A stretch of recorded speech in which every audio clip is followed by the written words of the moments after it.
But I just want people to never feel like, they should just give up. No matter how hard it gets, no matter how many, like wrong things have been done to you, that doesn't mean that you should take that personally. You should really just take it on the nose. And do you feel like that this feeling of Frisson can help us with that? I think so, yeah. I think if you look for ecstasy, if you will, in kind of anything that you do, like literally just looking at yourself in the mirror when you get up. I like that, A lot of people, it kind of makes me sad to think that a lot of people don't like doing that. I don't know, I wake up in the morning, I'm like, damn, let me go look at myself, do my hair or whatever.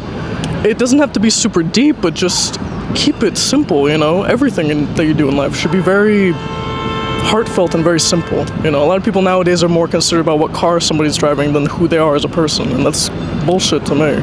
Do you feel like this feeling of like euphoric chills can like help us connect with those things as well, like the beauty in life, and also like just sort of connecting to other people? I think so, yeah. I think if you hang around people that don't give you that, you're gonna kind of lose the enthusiasm that you once had as a kid, right?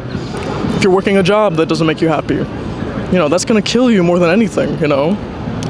I mean, people nowadays really, they don't follow their passions, and it makes me sad because I see them as, people that can do anything that they want, take on anything, but they don't see that in themselves. And you can't really pull that out of somebody, but you can try to just, kind of influence them by living your truth yourself, That's what I try to do, at least. And then where do you feel it in your body? That's kind of a strange question. I feel a lot of tingles on the top of my head, to be honest with you, sometimes. So, kind of, yeah, when I feel it kind of go up my spine and it reaches my head, I'm like, okay, I know that this is something that connects with me, on a deeper level than just, whatever is trending at the moment. I have no idea. I really don't, spend much time on the internet, I like to live in, 1802, to be honest with you. And then how often do you feel this physical sensation of euphoric chills? That's a good question. I would say on the daily, to be honest with you. At nighttime, I like to dance in my bedroom. So, yeah, I'll say probably at night, Or usually, right before I get in the shower, I also like to play some music. So, something like that. Does it bring you closer to your authentic self? Yeah, it does. It reminds me that, anything else that's on my mind or that's bugging me, or that, an insult that somebody said to me, it's all shit. None of it matters at the end of the day.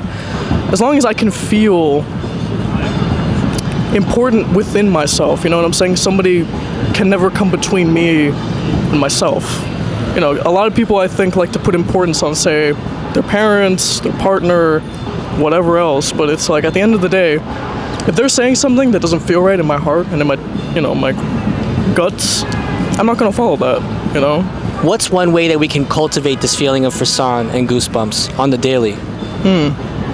Appreciate yourself first, don't look outwards too much on artificial things. So maybe if I dress a certain way, somebody will find me more attractive. Maybe, once again, if I own a house, somebody would want to actually live in that house with me, Just really focus on what you like about yourself, what features you like on yourself, how you speak, anything like that. And I don't want to say become obsessed with yourself, because that would be a bit pompous. You're getting kind of too much in your head.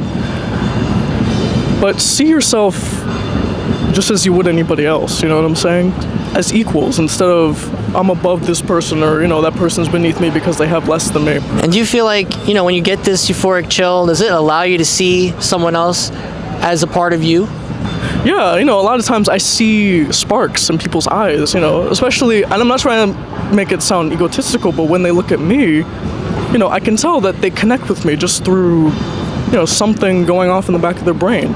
And I like that, it makes me feel seen, it makes me feel heard, as anybody would, really.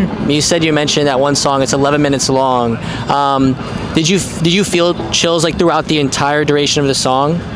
Yeah, because it's a very, almost orchestral song. There's violins in the middle of it, and it's very kind of hypnotizing in a way. So I like to light incense with that and, kind of chill out to that song a lot. Especially when I'm feeling down, It matters just, letting yourself embrace that and feel that. Because if you let your heart grow cold, you're not really going to go anywhere that you want to go. You're going to take paths that you would never choose otherwise, because you're trying to feed your ego, you're trying to feed, appearances or whatever else, really. Just doing what you feel is true, what feels right, and what, allows you to connect to people on a deeper level. I really appreciate that answer. Thank you so much. And to anybody out there, don't ever feel like if you hit a wall that, there's nothing on the other side of that wall, basically. Always keep an open mind. And just because you can't see the future, or you can't see progress, or you can't see, with your eyes, anything, I mean, even if it's completely black, just know that you can always look up or something, even look at yourself. And, just know that there is something out there that is worth going on for, Otherwise, your suffering would kind of be worth nothing, You have to live to tell the tale. You can't ever just drown in it, because that's not healthy. Do you think that, Frisson can help us deal with any type of, suffering or pain in our lives? Of course, yeah. I think also if you embrace other people who prioritize that, like I said, it's gonna kind of amplify from there. I feel like it's very hard sometimes to kind of keep that going on your own, but if you're around people who enjoy life, enjoy animals, just small things like that, you won't feel so alone in that, and it won't feel like such a shameful thing to actually enjoy something. As innocent as that is, people, like to poke fun at other people for that. So, if anybody's poking fun at you for the bare minimum, just drop them. They're not worth it. I just want to say, some of the things you're talking about, I get little tingles on my arms, down my legs, around my head. It's like a little buzz. I'm getting a little buzz because I feel what you're saying, and it has I think some significance. And are you feeling a little bit of that when you're talking? I'm really trying to focus and hone in on what I'm saying. So a little bit, yeah. But I do kind of wonder sometimes if people just think that I'm talking out of my ass. But I usually like to talk out of my mouth, I like to say, so, that's just how it is, I guess. Yeah, thank you so much. I really appreciate that. Thank you. Thank you. That was awesome. Very beautifully said. Yeah.